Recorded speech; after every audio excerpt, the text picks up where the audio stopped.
Cannons was a stately home in Little Stanmore, Middlesex, built by James Brydges, 1st Duke of Chandos, between 1713 and 1724 at a cost of £200,000, but which in 1747 was razed and its contents dispersed. The name canons is an obsolete spelling of canons, and refers to the Augustinian canons of St. Bartholomew's Hospital, London, which owned the estate before the English Reformation. Canons was the focus of the first Duke's artistic patronage, which led to his nickname, the Apollo of the Arts. Brydges filled Canons with old masters and grand tour acquisitions, and also appointed Handel as resident house composer from 1717 to 1718. Such was the fame of Canons that members of the public flocked to visit the estate in great numbers, and Alexander Pope was unjustly accused of having represented the house as Timon's villa in his Epistle of Taste. The Canons estate was acquired by Chandos in 1713 from the uncle of his first wife, Mary Lake. Mary's great-grandfather Sir Thomas Lake had acquired the manor of Great Stanmore in 1604. Following the first Duke's death in 1744, Canons passed to his son Henry Brydges, 2nd Duke of Chandos. Due to the cost of building canons and significant losses to the family fortune in the South Sea bubble, there was little liquid capital in Henry's inheritance. So in 1747 he held a 12-day demolition sale at Canons, which saw both the contents and the very structure of the house itself sold piecemeal, leaving little more than a ruin barely 30 years after its inception. The subsequent villa, built by William Hallett, is now occupied by North London Collegiate School. History. There is archaeological evidence the site was used in Roman times for brick and tile making. In medieval times the site was a part of the endowment of the Priory of St. Bartholomew's, which operated St. Bartholomew's Hospital in London. This gave it the name canons. Canon was an archaic term for certain orders of monks, including the Augustinians of St. Bartholomew's Priory. At the dissolution of the monasteries, the land was sold into private hands in 1543. A large house was built during the 16th and 17th centuries at one point owned by Thomas Lake, James I's Chancellor of the Exchequer. James Brydges was an MP for Hereford who achieved the post of Paymaster General to the forces. He retired in 1713 with a fortune of £600,000, worth £58 million today, he had gained by speculation with the money in his care. Brydges had inherited canons from his first wife Mary, who died in 1712. In 1713 he married his cousin Cassandra Willoughby and began to enlarge the house. Brydges took personal control of the project, and it was the work of a string of architects and landscape gardeners, who changed as they fell into and out of favour. He used the house as a setting for his patronage of the arts, stocking it with paintings, sculpture and holding opera performances. It was completed by 1720. Brydges was made Earl of Carnarvon in 1714 and later became Duke of Chandos. His fortunes were damaged by financial losses in the South Sea bubble of 1720. However, when his wife died in 1735, he remarried a wealthy 43-year-old widow, Lady Lydia Davall, who had £40,000 to her name. Chandos died in 1744, and his debts were by then so great that his heirs had no choice but to sell the house and contents in a demolition auction of 1747. The architectural building adornments were sold off to other grand projects. The Palladian columns formed the portico of the National Gallery in London. A more modest house was built on the site in 1760 by William Hallett, who had acquired wealth through his skill at cabinet-making. This was itself enlarged by a succession of owners, notably Dennis O'Kelly, owner of the outstanding racehorse Eclipse. By 1896 the parkland had begun to be sold off as building plots. Sir Arthur Du Cross of Dunlop Rubber became tenant in 1902 and bought it in 1911. He engaged the celebrated arts and crafts architect Charles Mallows to remodel and enlarge the building between 1905 to 1908.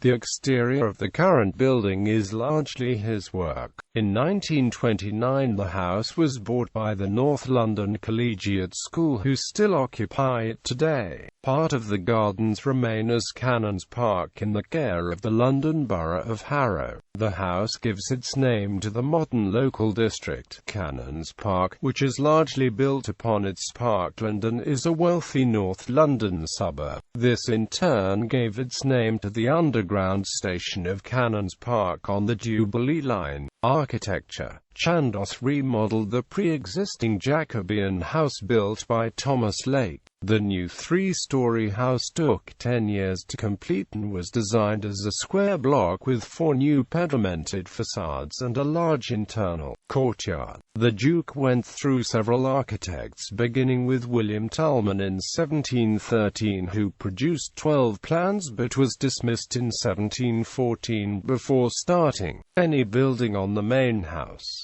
Next was John James, who designed the North and West Ranges. On advice from Sir John Vanbrugh, the Duke appointed James Gibbs in 1715.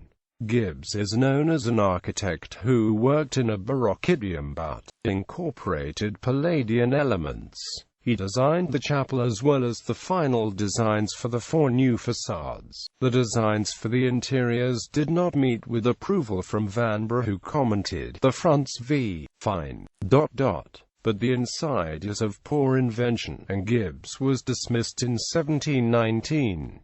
Canons was completed under the supervision of the Duke's surveyors John Price and latterly Edward Shepherd. A contemporary account from a 1722 visitor at the time that the finishing touches were being made to the interiors records. The salon is to be supported by marble pillars and painted by Paulucci, as is the great staircase, which is all of marble. This staircase leads you into the royal apartments fronting the parterre and Grand Canal and consists of a suite of 6 noble rooms well proportioned, finely plastered and gilt by Pargotti, and the ceilings painted by Paulucci. For these apartments you go into my lord's dressing room and library, fronting the gardens. Due to having 5 different architects working on the house and the Duke's constantly changing vision, Canons encompassed both Palladian and Baroque elements and has been described both as one of the last great Baroque houses and also as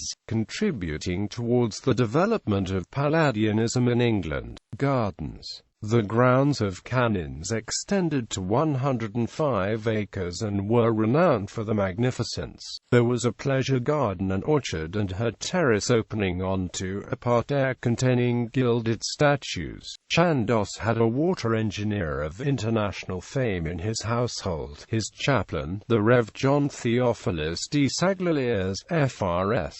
de Sagliers, created a system of pipes of different materials and bores to feed the water features. In fact, he was better known for his scientific expertise than his interest in his parishioners. The water gardens, which included a great basin, a canal and numerous ornamental fountains, led Nicholas Hawksmoor to comment, "I cannot but own that the water at Canons is the main beauty of that situation, and it cost him dear." Another FRS associated with the Canons garden was Richard Bradley. a horticulturalist who was to become the first professor of botany at the University of Cambridge. Bradley, who dedicated a gardening book to the Duke, supplied plants for the gardens. Chandos, together with his head gardener Tillerman Bobar, oversaw changes at Canons reflecting the 18th century movement towards a more naturalistic style of landscape gardening. Some features from the original park survive, including 2 lakes, the Basin Lake and the 7-acre lake. English Heritage has included Canons Park on the National Register of Historic Parks and Gardens. Art and music. Chandos began collecting paintings before Canons was built. Chandos, who had good contacts in the art market in the Netherlands, sometimes bought works unseen, relying on the judgment of his agents. One of the difficulties he faced in acquiring the best continental art was that the War of the Spanish Succession, which was a key factor in his great wealth, also made it more difficult to import art directly from Italy. Even so, his collection of Italian paintings included some of the great masters. Chandos also commissioned painters directly, for example, the portraitists Michael Dahl and Sir Godfrey Kneller, and the decorative painters Antonio Bellucci, Louis Leger and William Kent, who worked on the interiors of the house. Chandos was a patron of the sculptors Grinling Gibbons and John Nost. Chandos maintained a musical establishment. Some of the musicians are known to have doubled as household servants, but even so, musical standards were very high. The music director for 20 years was the German composer Johann Christoph Pepusch. He wrote a number of pieces of church music for the Canons Chapel. The size of the musical establishment at Canons declined in the 1720s in response to the family's losses in the South Sea Bubble, a financial crash which took place in 1720. By far the most famous musician associated with Canons is George Friedrich Handel. He attracted the patronage of noblemen such as Richard Boyle, 3rd Earl of Burlington, and he was based at Burlington House before becoming Canons' resident composer from 1717 to 1718.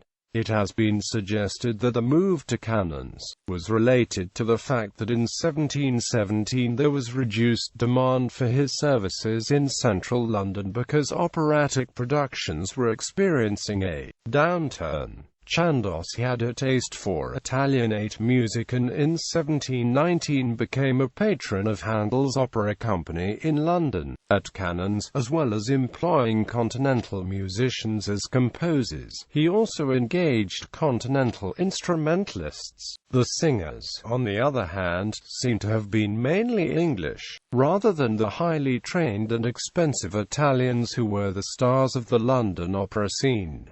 Demolition and dispersal. The Brydges lost a significant part of their fortune when the South Sea Bubble burst and the finances never recovered. Following the death of the first Duke, the very fabric of Canons, all its contents and every fixture and fitting were auctioned to satisfy debts. A 12-day sale began on the 16th of June 1747 and the sale catalogue included works by Titian, Giorgione, Raphael and Guercino. Amongst the most notable paintings were Caravaggio's Boy Bitten by a Lizard, which the National Gallery in London acquired in 1986, and Nicholas Poussin's The Choice of Hercules, which was purchased at the sale by Henry Hawfus Our Head, his house in Wiltshire, where it still hangs. Of the sculptures Grinling Gibbons carved panel, the stoning of St. Stephen is now in the Victoria and Albert Museum, and a statue claiming to be of George II by John Van Nost is in Golden Square. The portico, railings and marble staircase with bronze balustrade were bought by the 4th Earl of Chesterfield for his new London home, Chesterfield House, South Audley Street, which was built in 1749 but, like Canons, is no longer standing, having been demolished in 1937. Another statue modelled by C. Brydges in about 1716 and cast by John Van Nost of George I was moved to Leicester Square, where, after frequent vandalism, it was removed in 1872. The rest of the house and contents were dispersed across the country and the location of much has been lost. However, some substantial elements can still be seen, including the Ionic columns from the colonnade which some sources now place in front of the National Gallery in London. Elements of the chapel, in particular stained glass windows designed by Sebastiano Ricci and made by glass painter Joshua Price. Bellucci's ceiling paintings and organ case built by Abraham Jordan were purchased by Thomas Lord Foley and installed by James Gibbs in the Church of St. Michael and All Angels, Great Whitley, Worcestershire. There is a tradition that the gates were removed to Trinity College, Oxford, but this is incorrect, for the college's two sets of gates both predate the demolition of canons and are well documented. The estate itself was purchased by the cabinet maker William Hallett, who in 1760 built a large villa on the site which today houses the North London Collegiate School, where part of the original temple can still be seen, and is known by the modern spelling, Canons. Hallett's villa was mentioned by John Byng, 5th Viscount Torrington, in 1788 as being of a more appropriate size for the location than Canons. The situation is too near London for such display, being better suited for this present villa, sprung from the former demolition. In popular culture, such was the fame of the house that the Duke had to introduce crowd control measures, including a one-way system, to manage the large numbers of visitors who flocked to the estate. Canons was featured in early travel guides, including a 1725 travelogue by Daniel Defoe where he described Canons' extravagance thus: "This palace is so beautiful in its situation, so lofty, so majestic the appearance of it, that a pen can but ill describe it. 'Tis only fit to be talked of upon the very spot." The whole structure is built with such a profusion of expense and finished with such a brightness of fancy and delicacy of judgment. A few years later Alexander Pope was seen as satirizing canons in his poem of Taste, which ridicules the villa of an aristocrat called Timon, and includes the lines, "Light quirks of music, broken and uneven, make the soul dance upon a jig to heaven. On painted ceilings you devoutly stare, where sprawl the saints of Rio Alegre." Timon, like Chandos, is a patron of the painter Louis Laguerre and listens to elaborate music in his chapel. After adverse comment, including a caricature by William Hogarth of Pope splattering Chandos's carriage, the poet apologized to the Duke, denying that any comparison with canons was intended. But it has been suggested the Pope could have anticipated that some people would see a connection. Within a few years another point of comparison had emerged. Pope had prophesied the demolition of Timon's villa. Bibliography: Cassandra Brydges, Duchess of Chandos, 1670–1735. Life and Letters. Editor Rosemary O'Day, Boydell Press, 2007. ISBN 1843833425.